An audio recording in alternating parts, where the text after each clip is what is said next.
Hello everyone. So welcome to the channel of RD Automation Learning. So in this video, I'll be telling you about how the companies are doing the background verification, the entire process, what are the checkpoints, and those checkpoints might vary depending on the different companies and different vendors that they hire.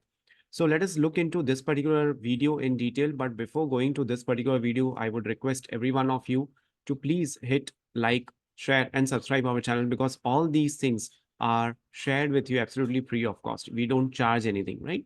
So let us look into all these details now. So what is background verification? So very important, background verification is done whenever an employee gets hired in a new company. So it is done in the service-based company. It is also done at the product-based company. And it is not done by the company itself. It is never done by the company itself. What they do is they generally hire some of the third party vendors. They don't hire, they have tie-ups with the third party vendors, and they'll be taking care, they'll be responsible for doing such kind of BGV, background verification checks. And let me show you the details as well here. So as you can see, whenever the background verification checkpoint is initiated, this verification is initiated, the third party vendor is dropping an mail to the older employer where you were working, seeking all these details. Now, these details might vary plus or minus as per the vendor, as per the company. So these are all the details that they will ask your older employer to confirm. What are the details? So designation of the employee. How was the character of the employee? Employee code, or you can say employee ID. Employment periods. So from what particular duration to what particular duration you are working there. Attitude of the employee. Reason for leaving the company. Last drawn salary. PF details. Performance at work. Duties and responsibilities. Company name. So all these things. So here I have just arranged it. It can be structured as well. It can be um, sent in an email. Okay. So these are the details. Apart from this, in order to make sure that you were a good employee there, you were giving your best there, they'll also ask them about employee rehire. So they'll ask the company, your older employer, will they consider you for rehire or not? If the company tells yes or no, so those things also matter a lot. So what happens is many a times I have seen people take this background verification very casually and they'll feel, yes, it's just a matter of check. It's just a matter of verification. It would be done. It would be dusted. But no, it's not like that. At times it does happens. It might take 2 or 3 weeks as well for doing this kind of background verifications. But trust me, if you are going to get hired in a big MNC company, then definitely there will be multiple checkpoints. They'll collect all your documents. They'll collect your Aadhaar card. They'll collect PAN card. They'll collect salary slips. They'll collect relieving letter, experience letter from you. So whenever you are leaving any of the company, whenever your last day is there in the company, make sure that you save those salary slips on the Google Drive or any other secured drive or secured location so that you can retain all those things whenever your new employer is asking for all these things. And if you are a fresher, then definitely they'll ask you from the colleges from where you have passed out. So if you are a fresher, then what happens is, let me show you that as well. So I'm telling you my experience as well. So when I joined my first company as a fresher, so I have passed out from Visvesvaraya Technological University, that is there in Bangalore.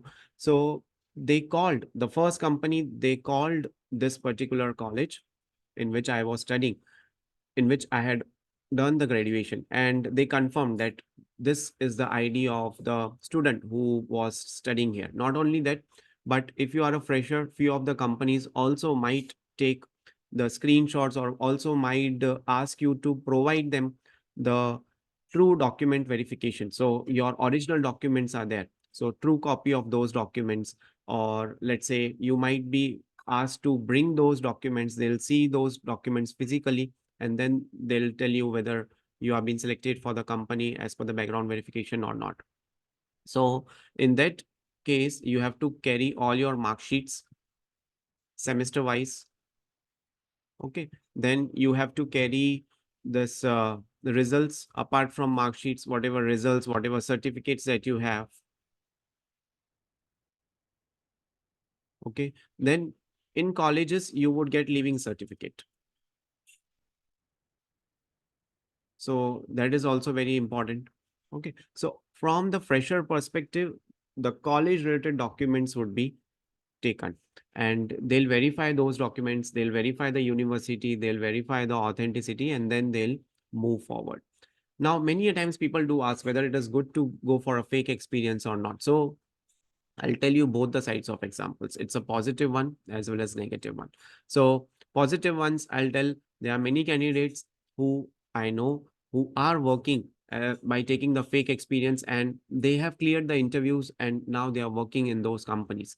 And at the same time, I'll tell you one of the experience as well, which happened to one of my person to whom I know as well.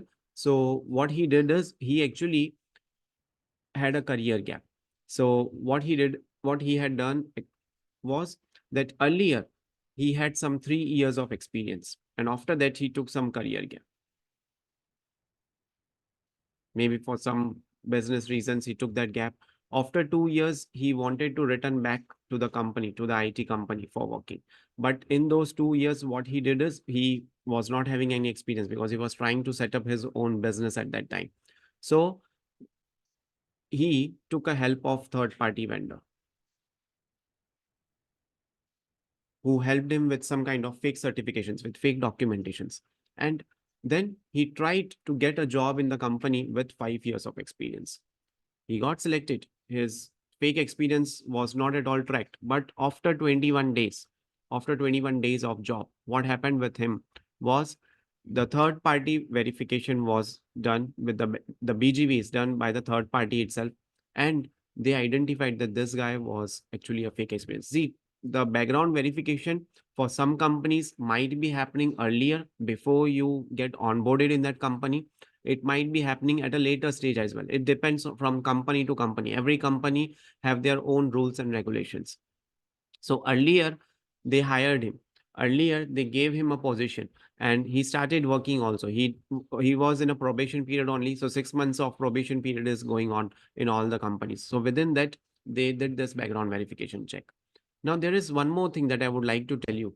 If you are getting selected in a very big company, in a very big MNC company, then at the initial stage, even if you are a genuine candidate, still your BGV might take time because they will seek a lot of documentation from you, and they'll ask you to upload all these documents into their portal. Not only that, even if the picture that you take, the photo that you take is somewhat bit abrupt, or it's bit not clear, it's kind of a hazy picture, then they'll reject that particular documentation. They'll ask you to again re-upload it, or they might also just send you a message that your BGV is failed, so we cannot proceed with your candidature ahead.